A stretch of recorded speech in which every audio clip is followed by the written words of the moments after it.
Good day, and welcome to what's likely to be our last weekly wrap of 2024. I'm Viv Govender, and in this particular one, we're going to look at some news of the week, US politics, as well as interest rate announcements, and then we will look at Google's, massive new video program that they brought out, and then we'll have a little wrap as to what happened in 2024, and look at what we can expect in 2025. So let's start off with the politics of the week. So this week we saw it was an important vote in the US Congress. This was what's called a continuing resolution. Basically, it was something meant to be keeping the government working until for a period of about, say, 3 months or so, until about March.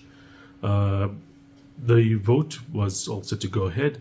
It was going to be passed, but Elon Musk had a look at it and decided it was not up to his liking. And therefore, what he did was he went on Twitter. I think he tweeted like 160 times. And he basically managed to kill the bill. This shows that, for those that doubt that his ability to enact things with Doge, or his ability to basically be influential in the US political scene, who doubted that ability, they were underestimating his capacity here. It literally was a period of a few hours from this deal was done to totally scupper it. And literally because he went out on Twitter/X and killed it. Now, what does this mean? Firstly, there's more proposals coming forward to do something about, having the government continue to work. It's a significantly pared down bill,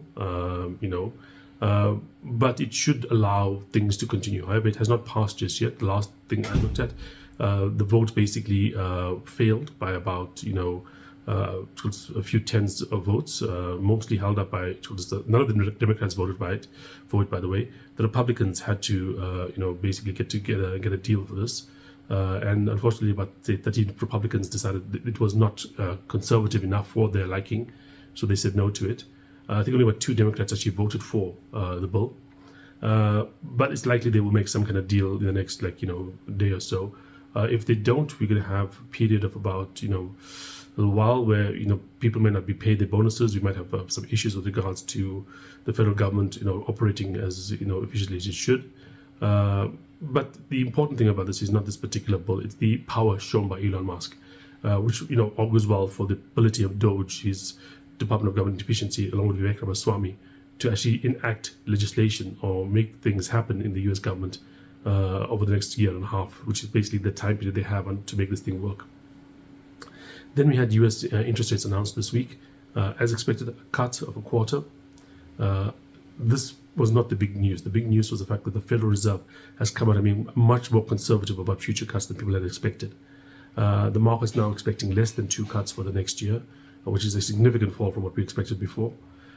This caused the market to come down significantly, the dollar to strengthen, and the rand at the moment, as I speak to you, is around about 18.40 to the US dollar. This is obviously quite a big move from about 1865, where we were at this time last week. Thursday, so last week we were at 1765, sorry. So we're looking at a move of close on 1 rand, which is significant. This, I think, is important to keep in mind, that the Federal Reserve and the president are not friendly at the moment. And in fact, if you look at the announcement by the Federal Reserve, it was basically shown that some of these governors were looking at future political action and determining whether or not to cut in the future based on that action.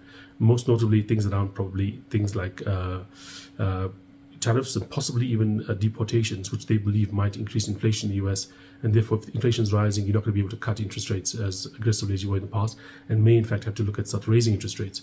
The president, on the other hand, wants to have these tariffs, he wants to have the deportations, but he does not want high interest rates, because they're going to affect the stock market, they're going to affect the economy negatively, and that's going to reflect badly on him. Okay. And then we come up to another bit of news this week, which was the release of VO from Google. This is still the 12 weeks of OpenAI. As I speak to you, we're still awaiting the big announcement, the final day coming out, which is, I think, going to be something spectacular. I'm suspecting new model or very, very big update to current models. I do think that in terms of OpenAI, I think they are seeing Google really stepping at their feet, because one of the big announcements of this particular 12 days was Sora, the release of their video model. That video model basically came out like about a week ago. It was what people expected because they had seen things in advance from Sora. And so it kind of was, as expected, still spectacular. People were blown away when first saw Sora. They still kind of were impressed. But what happened was Google stole its thunder with Veo, and Veo looks to be a significant upgrade to Sora. I've seen the Veo videos. With Sora, it's like, oh, it's almost real. With Veo, you have to look to see whether or not it's real or not. You've got to basically, pay attention to see if it's real or not. And some of these things, I don't spot them. I would not have known that they were fake unless somebody told me in advance that this was an AI video. That's how good it is. It's like where photos are at the moment. Unless somebody tells you a photo is fake, it's very difficult for most people to spot a fake photo or not. We don't have the weird fingers. We don't have the weird writing anymore with the best photo models out there. And I think we're getting to that point with video. And the fact that Google came up with this thing, just after Sora shows that they are getting back in the race. And I've always said to you guys, Google has the advantage when it comes to technical ability. They are the model, the creators. They're the ones that basically had the first innovations. They have probably the highest concentration of brain power that's ever been in the world. We're talking more than the Manhattan Project, more than NASA to go to the moon. Google has accumulated brain power from every country in the world, basically accumulated them in the company. The guy that basically did the quantum computer apparently was some genius that they were just paying quietly for 10 years to get the quantum computer working. With no expectation of him producing anything that's going to be commercially viable in the entire decade period, but it's funded and funded and funded because they have so much money. And Google basically, once they get themselves out of their own way, once they stop looking at people that are in the safety division to talk about, getting a black George Washington or, black Nazis and that kind of stuff, once they have less concern about safety and more concerned about actually trying to win the race, they were going to be a formidable competitor, if not the leading competitor in the AI space. And we are seeing that right now. If this Veo thing is any indication of what their new models are going to be looking like, Google is definitely the one to beat in this space. And speaking of AI, let's talk about what I expect to happen in 2025.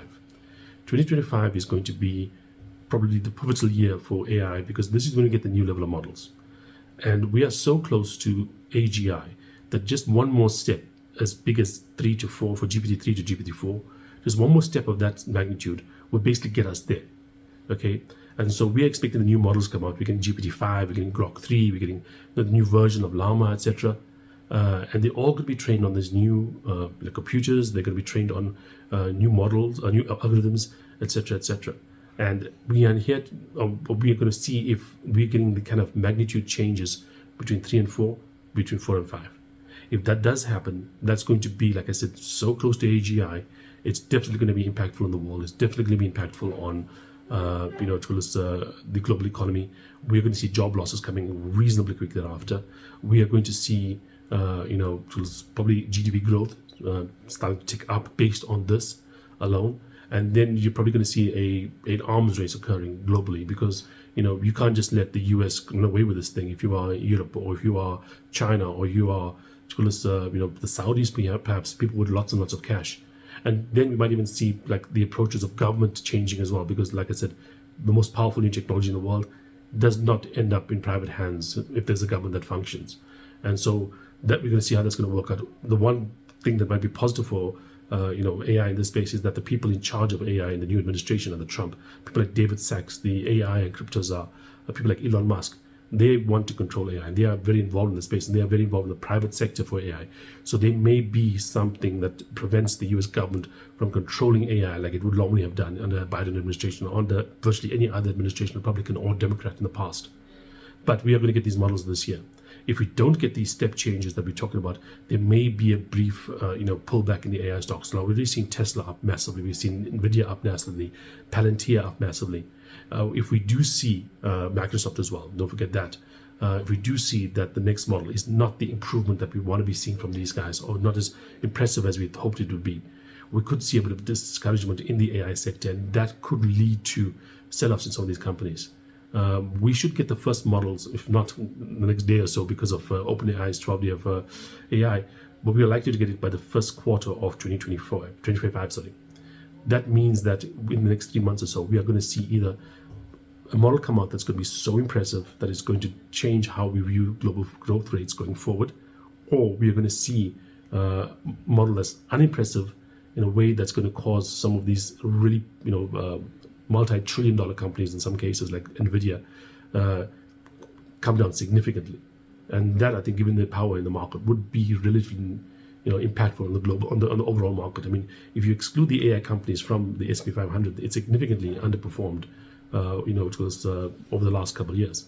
It's the AI companies that have really made this market go up as much as it has. And the AI companies, I love things like Meta, like Facebook, Meta, Alphabet, Google, Microsoft, Tesla, those kind of companies, Nvidia, of course. They have been driving the Magnificent Seven and a couple others, things like Palantir, have been driving the growth in the stock market. Either it's going to be a change in the way we look at global GDP, or it's going to be a significant pullback in the stock market. And like I said, that's probably going to happen in the next 3 months, but definitely the next 6 months. And that's going to be a very eventful year. And I look forward to speaking to you guys again next year. We discuss these matters going forward. Cheers and have a good holiday.